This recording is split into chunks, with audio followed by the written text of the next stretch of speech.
যাদের বাচ্চারা সবুজ শাকসবজি পছন্দ করে না, সেই সব মায়েদের জন্য আজকে একটা দারুণ ভেজিটেবল ফিউশন কোফতাকারি রেসিপি নিয়ে হাজির হয়ে গেলাম বন্ধুরা, বা সবুজ কোফতাকারি যাকে বলতে পারেন। হ্যাঁ, কালারটা হয়তো দেখতে এখন মনে হচ্ছে না যে এটা সবুজ, ব্রাউনিশ লাগছে, কিন্তু ফুললি এটা গ্রিন কোফতাকারি আমি বলবো।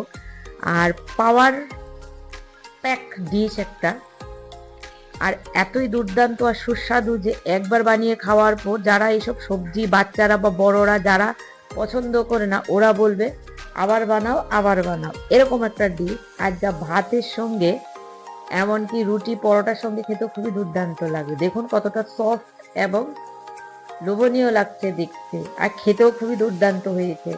তাহলে আর দেরি না করে ঝটপট ফুল রেসিপিটা একবার চেক আউট করে নিন বন্ধুরা।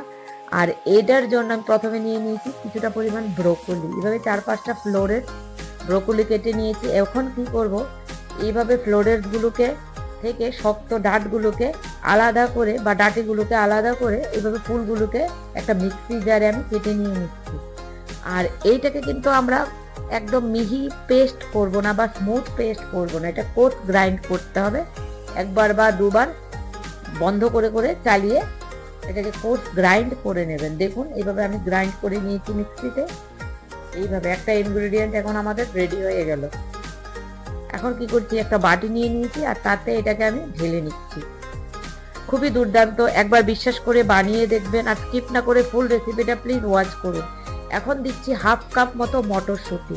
হ্যাঁ, আমি ফ্রেশ মটরশুঁটি আমার ঘরে রাখা ছিল ফ্রিজে ছাড়িয়ে, ওটাকে আমি মিক্সিতে, এইটাকেও কোর্স গ্রাইন্ড করব, পেস্ট করব না, একদম স্মুথ পেস্ট করব না।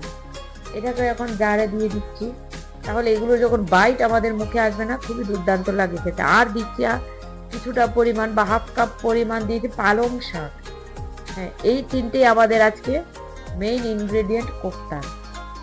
আর দিচ্ছি একটা সেদ্ধ করে রাখা আলুকে ম্যাশ করে দিয়ে দিয়েছি। আর দিচ্ছি মিডিয়াম সাইজের পেঁয়াজ কুচি, কাঁচা লঙ্কা কুচি, আর দেবো তাতে স্বাদ মতো নুন, আর দিচ্ছি কিছুটা পরিমাণ হলদি পাউডার, আর দিচ্ছি একটা আমার হোমমেড গরম মশলা, যেটা রোস্ট করে ঘরেই বানিয়েছি। আর এইটাতে স্পেশাল ইনগ্রেডিয়েন্টস হচ্ছে মেথি। হ্যাঁ, আপনারা যদি চান রেসিপিটা আমি শেয়ার করতে পারবো, তাহলে কমেন্টে জানাবেন, অবশ্যই শেয়ার করব।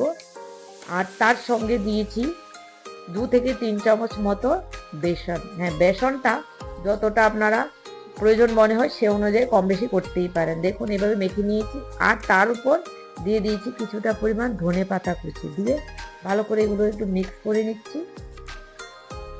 এখন এটাকে আমি কোফতার আকারে শেপ দিয়ে দিচ্ছি, আপনারা যে কোনো শেপে দিতে পারেন।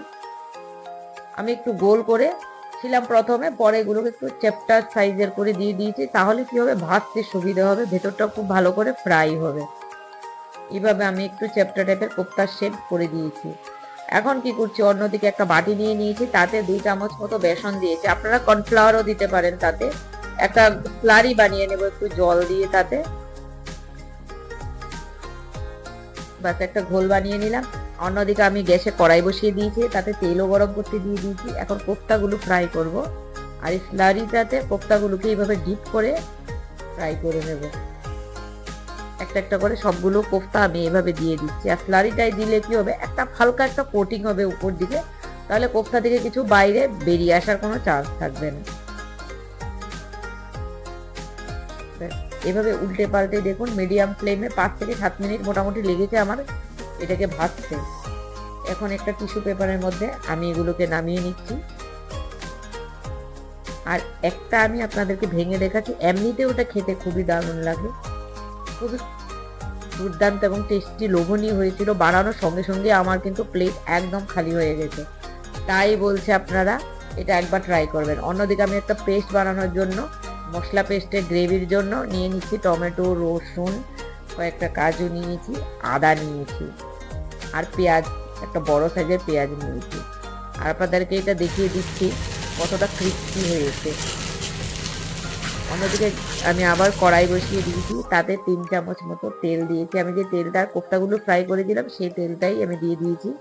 অন্যদিকে তার মধ্যে দিয়েছি একটা শুকনো লঙ্কা ফোড়ন, আর দিয়েছি একটা তেজপাতা, আর দিয়েছি কিছুটা পরিমাণ হিং। এটাকে একটু ভাজা ভাজা করে তারপর আমরা যে পেঁয়াজ, রসুন, আদা, টমেটোর পেস্টটা বানিয়েছি ওটাকে এটার মধ্যে দিয়ে দেব, দিয়ে একটু ফ্রাই করতে দেব, নাড়াচাড়া করে ভালো করে তেলটার সঙ্গে একটু মিক্স করে নেব।